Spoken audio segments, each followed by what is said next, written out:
Lisa. I have these photos of the beach, and one of the things we love about Hilton Head Island is the really, really wide beach that you have. It's 11 miles long, and most places it's very, very wide. You can walk along the edge of the water most any time, especially at low tide and at high tide.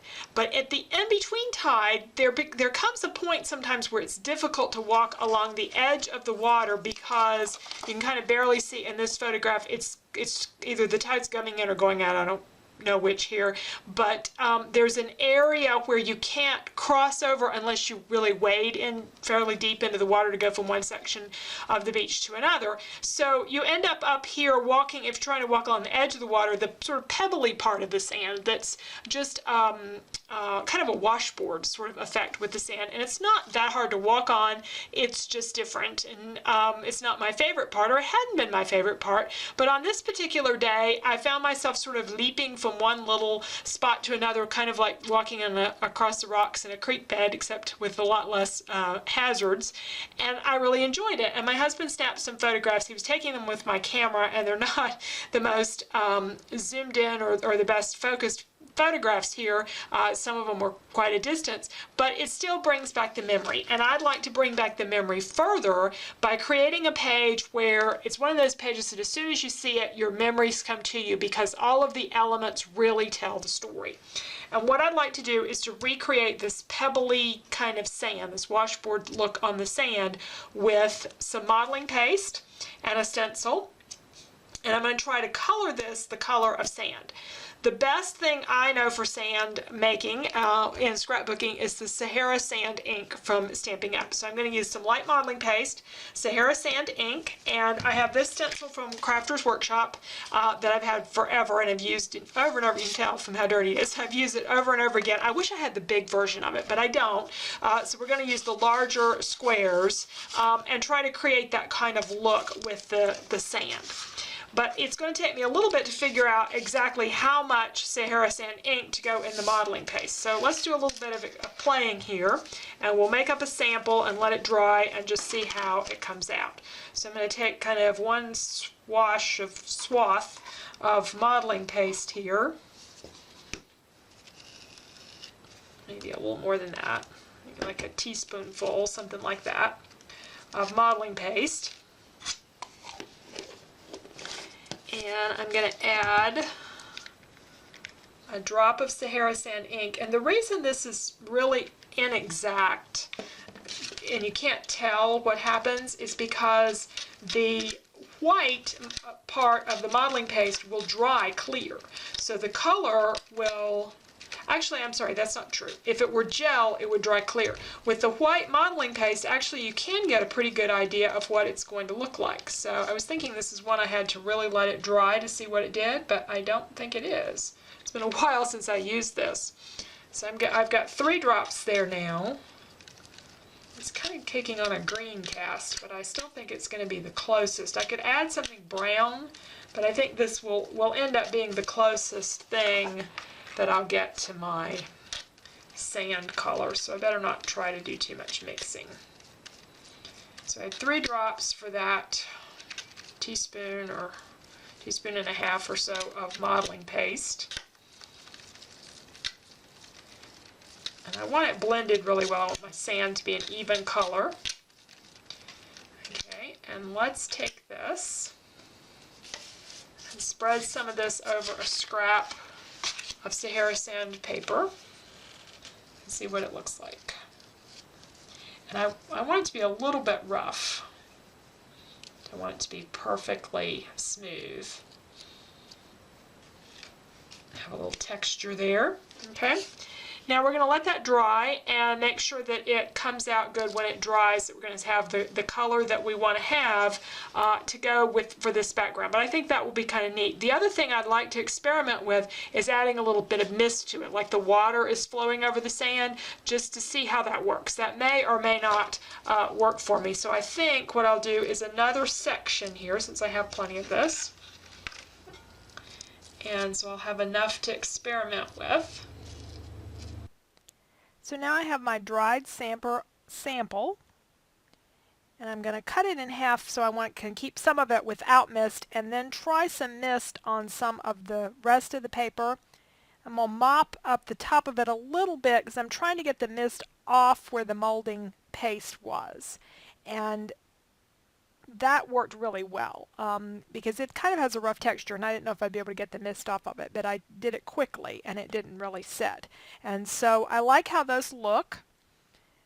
But to begin with, I need to get my paste onto my background paper, which is a 12 by 12 sheet of Sahara sand. Stampin' Up! No longer makes a lot of 12 by 12 papers. I don't remember if this is one of the colors that they make, but I've still got some of it. So I've mixed that up, and I tried to use, 2 or 3 times the molding paste and then 2 or 3 times the amount of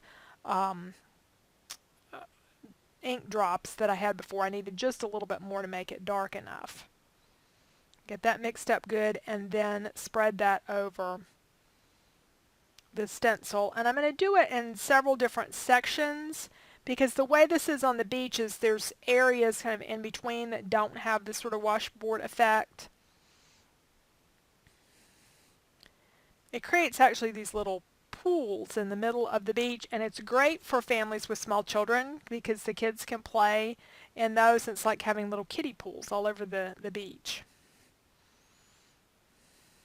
And dogs seem to like them too, I've noticed, or at least some dogs do.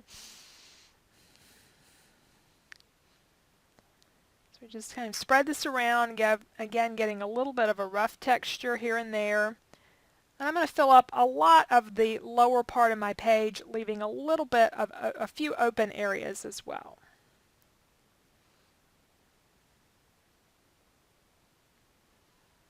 And then this will need to dry really thoroughly before we add our mist.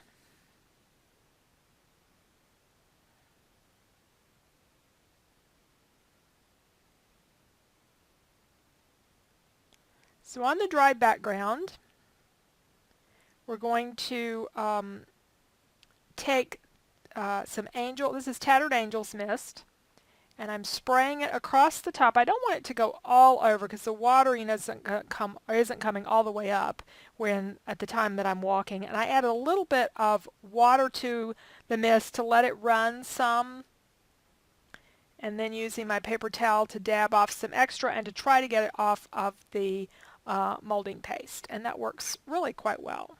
And of course, Tattered Angels mist has a little bit of sheen to it, so it has a pretty little glow to the color as well. And I stop at this point. It's tempting to add another spritz to do a little bit more, but I just went ahead and stopped. I'm finding that's the best. If I had one background that you never saw on video because I just did too much and I finally had to throw it away. So sometimes it's better to stop. Quit while you're ahead. All right, so I got several different thickers here for backgrounds, and I was going to do hop, skip, and jump, and I realized that we're just not jumpers around here. We're getting a little too old, I guess, for jumping. So it's going to say hop, skip, and walk. And I put my journaling at the top. I just typed that, and I need some simple embellishments, and I kept looking, and I found some wood veneer pieces that I think will work for this page. So I kept the embellishment really simple on this page since I had a pretty background and my journaling up here at the top. If I'd planned this out completely ahead of time, of course I could just put this in the typewriter and typed that straight onto the background. That would have worked really well. Or I could have taken some other Sahara sand cardstock and typed that on there. But then again, the contrast with the white isn't bad because I have some lighter colors on here. So I'm okay with it this way, and just some really simple embellishment to finish it off. I love how the background came out. Stop just short of really screwing it up by adding more mist or anything else to it. Sometimes it's important to do that. I do have another video that'll be coming along showing a background that did not work out so well, and you'll get to see it eventually when I get it edited. I've had the video done for a couple of weeks. I just haven't edited it. So I thought we'd show the positive one first, the one that worked.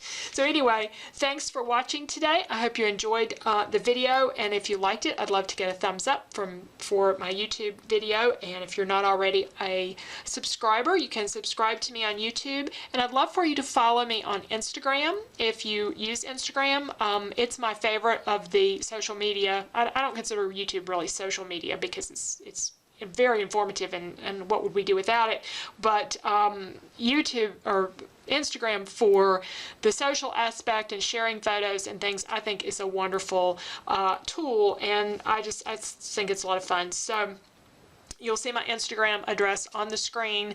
It's Lisa Eckerd, and it's an open account. I don't put anything online that I don't want, pretty much out there. So you can follow it, or you can just take a look and see if things interest you. I have, of course, some photos of scrapbooking, but I have a lot of other things: cooking, sewing, knitting, other creative things that I'm interested in, and usually some photos of flowers and stuff like that I think are pretty. So thanks for joining me today, and I hope I'll see you over on Instagram.